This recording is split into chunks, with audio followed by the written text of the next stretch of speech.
right? Yeah.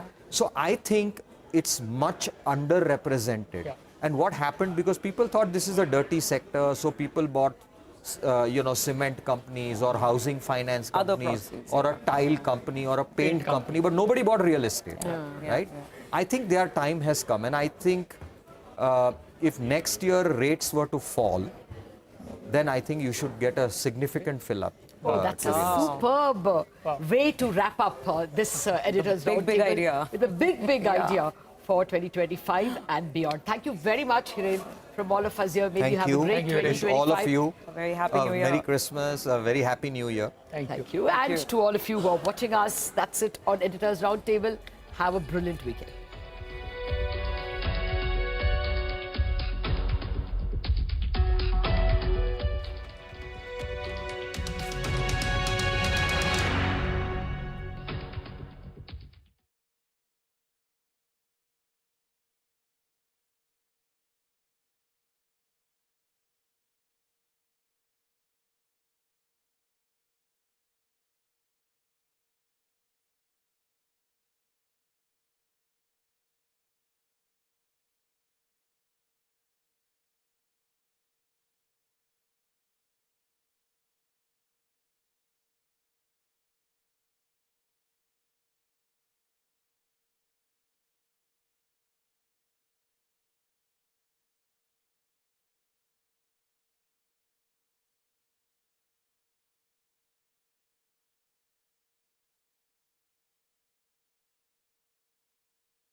Former Prime Minister Manmohan Singh dies at 92. He was suffering from age-related ailments.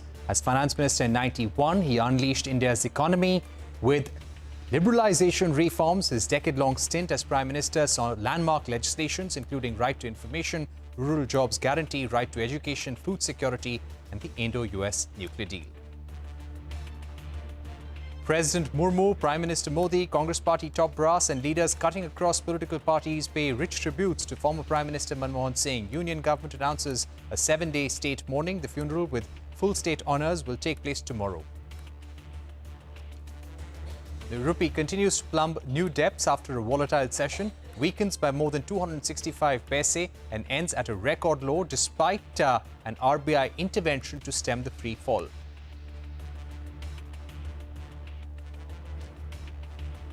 Sensex and Nifty gained 1% this week, even as volumes remain thin. Mid-cap index remains flat. Auto and pharma stocks gained, but metal stocks decline. 5 companies make their debut on Dalal Street: Concord, Enviro, Dam Capital, Mamta Machinery, Sanathan Textiles, and Transrail Lighting clock strong gains. The listings are likely to boost primary market sentiment. Consolidation continues in the cement sector. Birla Group's Ultratech picks up nearly 9% stake from the promoters of Star Cement for about 850 crore rupees. The deal is expected to be the first leg of a bigger stake acquisition. The government is considering a new index to track insurance pricing. Sources say the index capturing the trends in life and general insurance premium can be included in the inflation basket to represent services. Osamu Suzuki, the man who led the Japanese automaker into India, passes away at the age of 94. He led Suzuki Motors for 4 decades and paved the way for joint venture Maruti Suzuki, which commands over 40% market share in India today.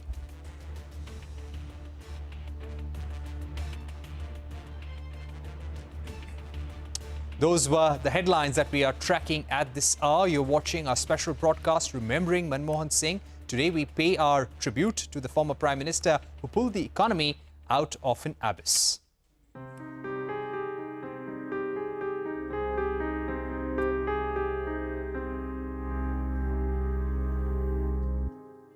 I, Manmohan Singh, do swear in the name of God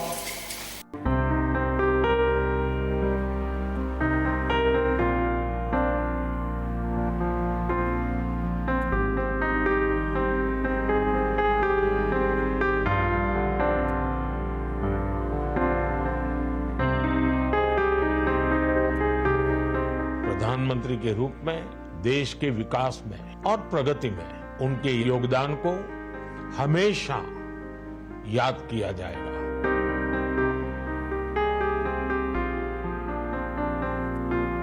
I am not going to be a candidate for the Prime Ministership if the UPA were to come back into power.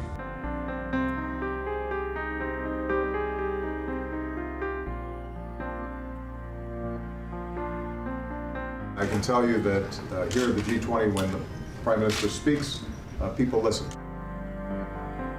माना कि तेरी दीद के काबिल नहीं हूँ मैं, तू मेरा शौक तो देख, मेरा इंतजार देख।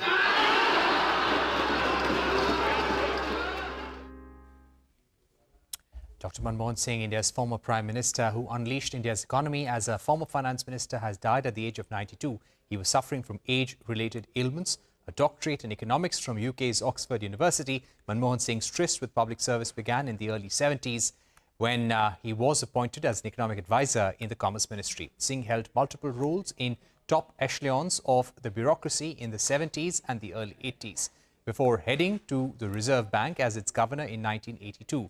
One of the key hallmarks of his illustrious career came in the year 1991 when he, as the finance minister in the Narasimha Rao government, unshackled the Indian economy from the licensed Raj and opened up the economy with liberalization, privatization and globalization. A twist of fate saw Manmohan Singh, who had never fought a Lok Sabha election till then and thereafter being catapulted to the post of the Prime Minister. He led a coalition of parties cutting across the political spectrum. His decade-long tenure saw the introduction of some landmark legislations, including the right to information, rural jobs guarantee, right to education, food security, and the Indo-US nuclear deal. In fact, the left party's opposition to the nuclear deal almost brought the UPA to the brink of collapse in 2008. But he held firm and stabilized India's relationship with the world's largest economy. Manmohan Singh's second term as Prime Minister began with firefighting the global financial crisis. The second term also saw a number of alleged scams, especially the 2G telecom spectrum scam and the coal sector scam.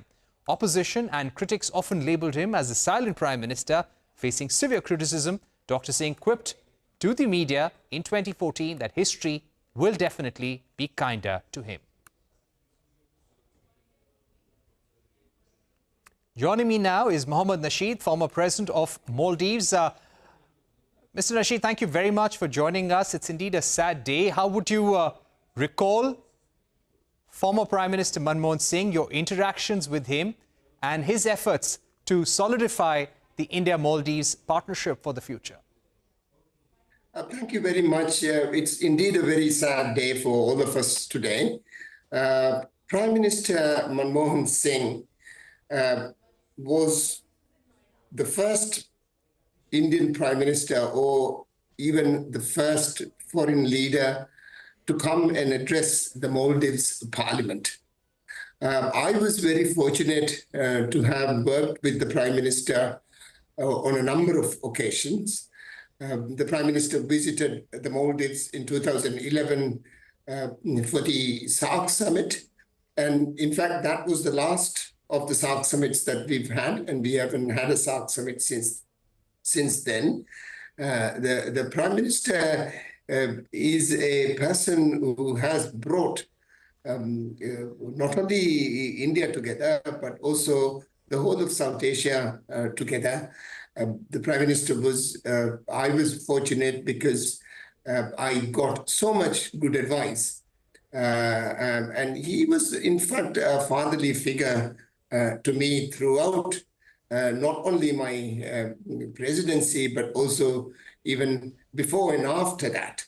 One specific moment that I very vividly remember is the COP19, when countries were not able to come together and find an understanding during that conference of the parties. It was Prime Minister Manmohan Singh who brought all the countries together. And there was an evening when we had an unofficial meeting of 25 countries, which was led by the Prime Minister. I think we have lost a father figure for not only South Asia, India and South Asia, but to the world. Right. Give us a sense also of his approach, how his approach towards the Maldives, South Asia, has shaped the geopolitics of the region over the last 10 years or so. 10 to 15 years, Mr. Nasheed. Well, during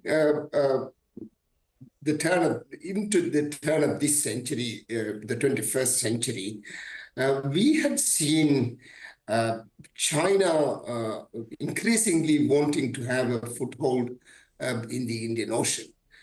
And how we deal with that was through Prime Minister Manmohan Singh.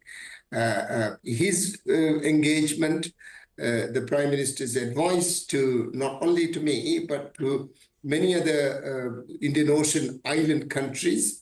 And that had meant that we've been so far able to create safety and security to all of us, including India. So I think we would remember the Prime Minister as an Indian Ocean Prime Minister, a Prime Minister that has shaped affairs of the Indian Ocean more than any other previous Prime Ministers. Of course, we have good relations with all Indian Prime Ministers and all Indian leaders. But Prime Minister Manmohan Singh was one of the very first leaders to come into Indian Ocean, to bring the Indian Ocean islands together, and also to heavily be engaged in our development. A lot of the Indian assistance to the Maldives jumped much, much higher soon after the Prime Minister became the leader of India.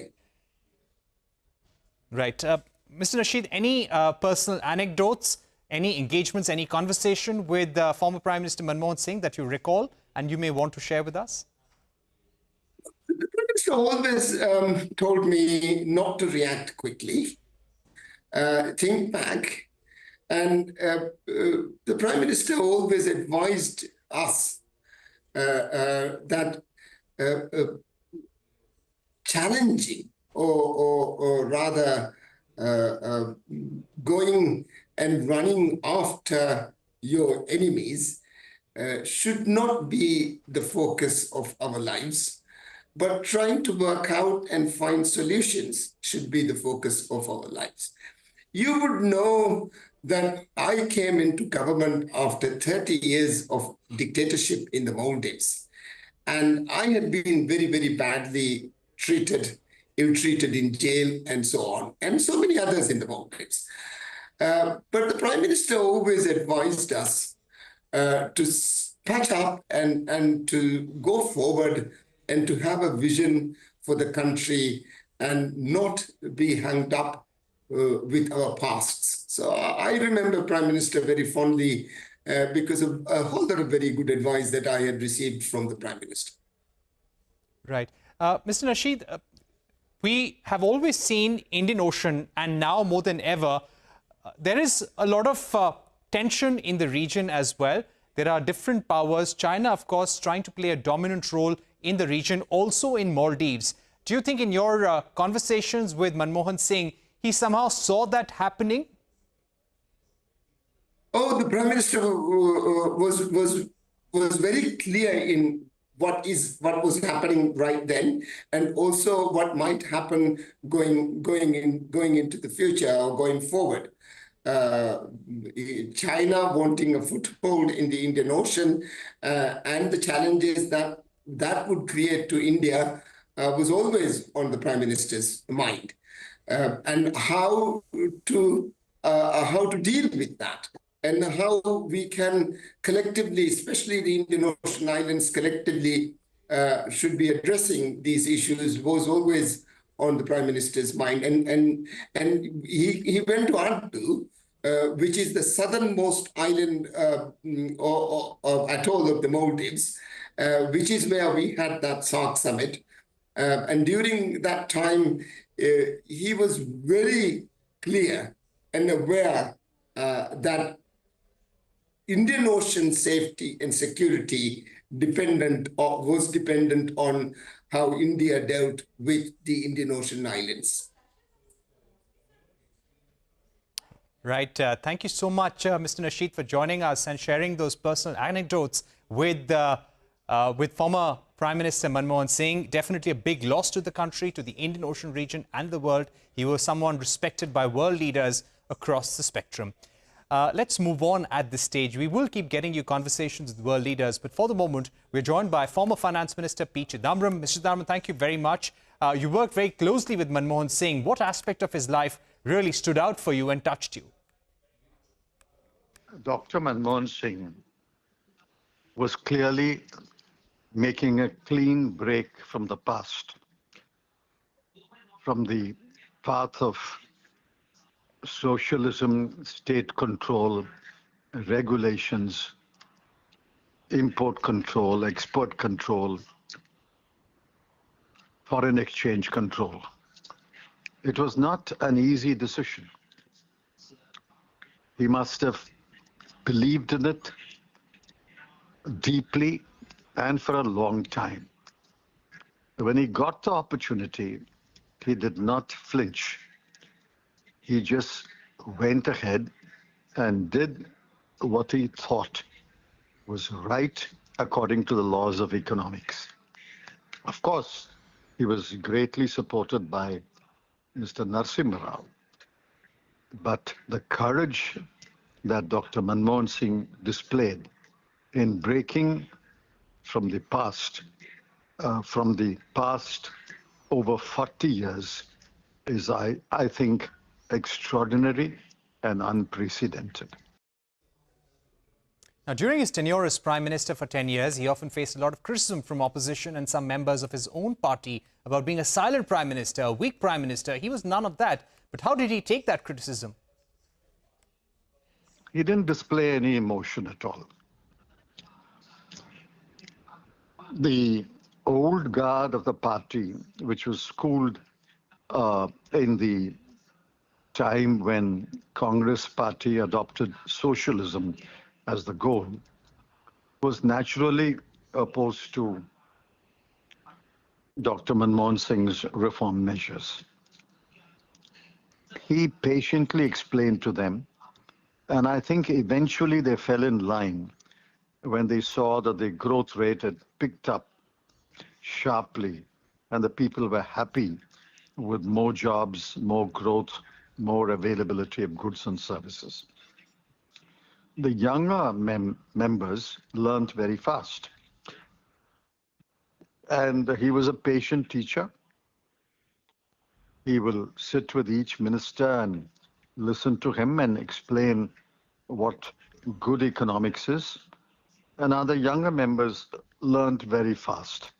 So I think he took the good and the bad in stride and was quite stoically, but he was convinced that the path that we had taken was a path to prosperity and greater growth. Right. Any personal anecdotes that you would like to share with us? A number, but obviously we can't share it in a short telephone interview. I remember he was very hurt when, in the face of fierce resistance by the left parties, some members of his party had tried to persuade him to give up the Indo-US nuclear deal. He called me and said, in such circumstances, if he was forced to scrap the Indo-US nuclear deal talks, he would have no option but to step down. I said, it won't come to such a pass. Let's persevere. There is a committee and we are working on the left parties. But I understand that if on a matter of principle, the party does not support the Prime Minister would have to step down. He was the only time I know that he contemplated resignation was when there was fierce resistance from outside and from some sections inside the party to the Indo-US nuclear deal. But otherwise, he was quite stoical. Apart from the nuclear deal, were there any other challenges that Mr. Manmohan Singh faced during his tenure as Prime Minister? He did face some challenges. For example, but they were not insuperable challenges. They are not challenges which would be overcome. We had to compromise. We had to compromise on the extension of Aadhaar. We had to compromise on the coverage of the Right to Food Act. But he was willing to make those small compromises as long as the basic core contents of his policy were intact. Do you feel the party leadership was kind to Mr. Manmohan Singh considering his contribution?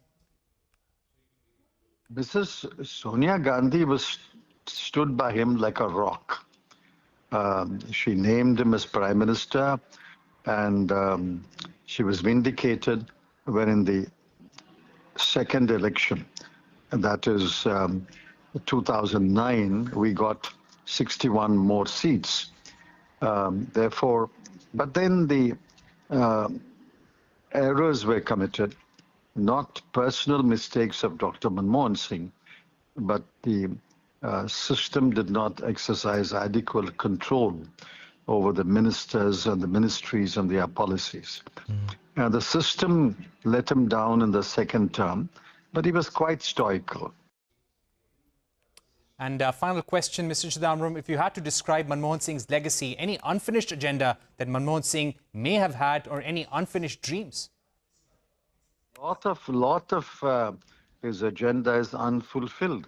It can't be fulfilled in 1 or 2 terms of a government. In fact, we need 6 or 7 terms of persistent reforms and consistent reforms to achieve the full agenda. We are interrupted from time to time. For example, Mr. Narasimha Rao's tenure and Dr. Manmohan Singh's tenure was indeed interrupted. And then again, there is an interruption after Dr. Manmohan Singh's government. I think the agenda of becoming a developed country, a middle-income country, cannot be fulfilled in 1 or 2 terms. it will take at least 4 or 5 terms of a determined leadership. All right, so that was P. Chidambaram, the former finance minister, saying that Manmohan Singh needed more time to complete the reform process. As we wrap this coverage, we leave you with one of the most humane sides of Manmohan Singh. His love for Urdu poetry was well known. On more than one occasion, Dr Singh, who was known for his proficiency in Urdu, resorted to couplets to respond to the opposition's jibes. We leave you with one such exchange between him and the late Sushma Swaraj. आप उर्दू ज़बान समझते हैं बहुत अच्छी तरह से और शेरों में बहुत बड़ी ताकत होती है अपनी बात को आसानी से सहजता से कहने की। आज एक शेर पूछ करके मैं आपसे जवाब पूछना चाहती हूँ। तू इधर उधर की ना बात कर, ये बता कि काफिला क्यों लूटा। तू इधर उधर की ना बात कर, ये बता कि काफिला क्यों लूटा। हमें रहज़नों से गिरा नहीं, तेरी रहबरी का ख्याल है, तेरी रहबरी। माना कि तेरी दीद के काबिल नहीं हूँ मैं।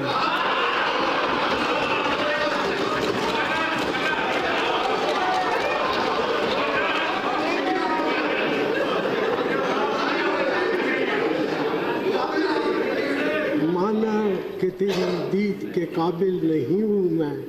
तू मेरा शौक तो देख, मेरा इंतजार देख।